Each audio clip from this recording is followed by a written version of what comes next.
What's going on, people? Myke C-Town here with an episode of Out of My Element, where you guys get to pick the albums that I review. However, this is a special episode. I actually picked my own album for this episode, but the poll for the next episode is already down in the description section, so feel free to click that and pick my album for the next video. But for this video, I'm going to be talking about Greta Van Fleet's Anthems of the Peaceful Army. So I first heard Greta Van Fleet when my buddy was working a booth at a fest here in Atlanta. I think it was last year, where he was selling records, and I went and hung out with him. And while I was there, multiple kids came in asking if they had the new Greta Van Fleet album, and they had to repeatedly tell these kids, yeah, it's not out yet. And I asked, like, who the hell is this Greta Van Fleet band?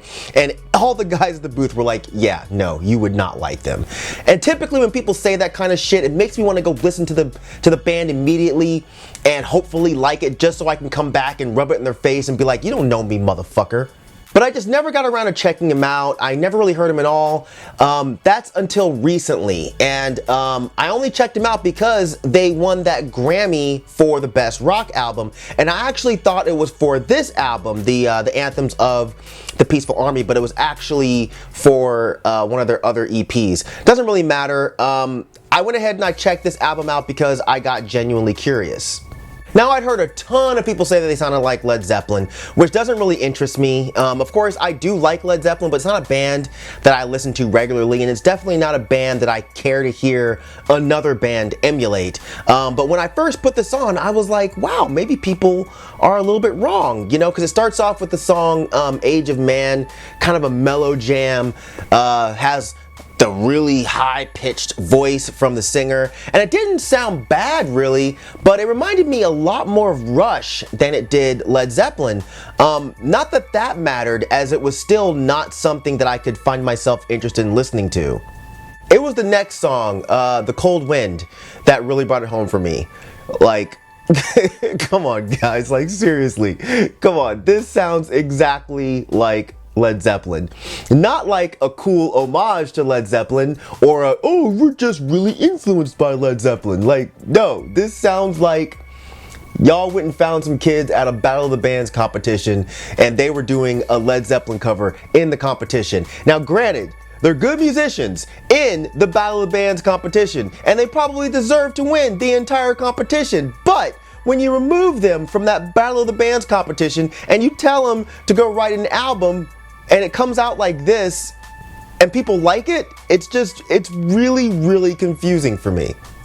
I got to the next song, When the Curtain Falls, and it just started to get a bit ridiculous. Like, the guitar work on this, the kind of bluesy rock riffs, it sounded like this dude really just sat around studying Jimmy Page riffs so he could blatantly copy them and pretend that they're his own, like on some doppelganger type shit. And you know, that's the thing with this album. You know, if it was just the singer that was the issue, if it was just his blatantly copying Robert Plant with a very small splash of Geddy Lee thrown in, then it would be one thing. But it's not. It's the whole package. The entire band sounds like Led Zeppelin to the point where it's weird and it's almost embarrassing.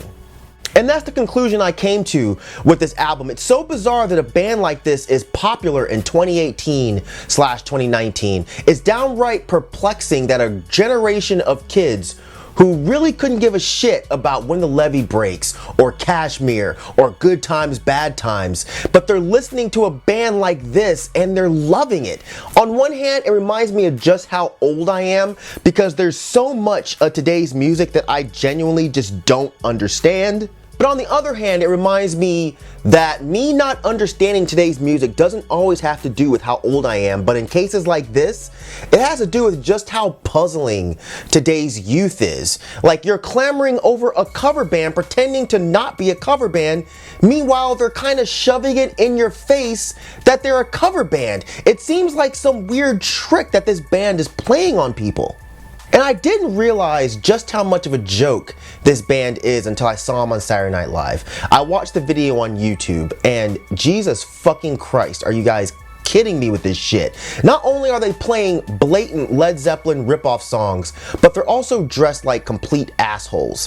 The long flat ironed hair, the hippie shirts that are unbuttoned and open, the super tight jeans, the frilly shirts with the tassels, it's all a big fucking joke. Like they're trying to look like these guys from the 70s. There's no way I believe that these guys take themselves seriously, and that's okay. It's just odd that anyone else is taking them seriously as anything other than a bunch of dudes in costumes playing dad rock. And yeah, I'm making fun of these guys, but I'm not saying that they're bad musicians, because they're not. You know, you listen to songs like Mountain of the Sun, those are some good ass riffs. Or the drum work in When the Curtain Falls, like he's doing some really interesting stuff here. They all seem like really competent musicians. Even the singer has a good voice. But that's not the issue here. I feel like these guys could easily have put those talents to work and made a band that, while sounding a bit like their influences, still had enough flavor and enough individuality so that they didn't come across like a simple clone.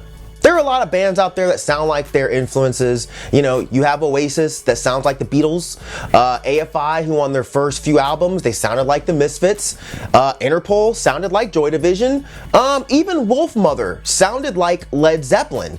But it was never so blatant with any of these bands. It was never to the point where someone could have played one of their tracks and I think that it was a song from the band that influenced them. You know, they had enough of something that made their band sound different enough, something that set them apart from the bands that influenced them. But if you played me a song from this Greta Van Fleet shit and told me that it was a Led Zeppelin song, I would totally believe you. And I just don't see why that would be seen as a good thing.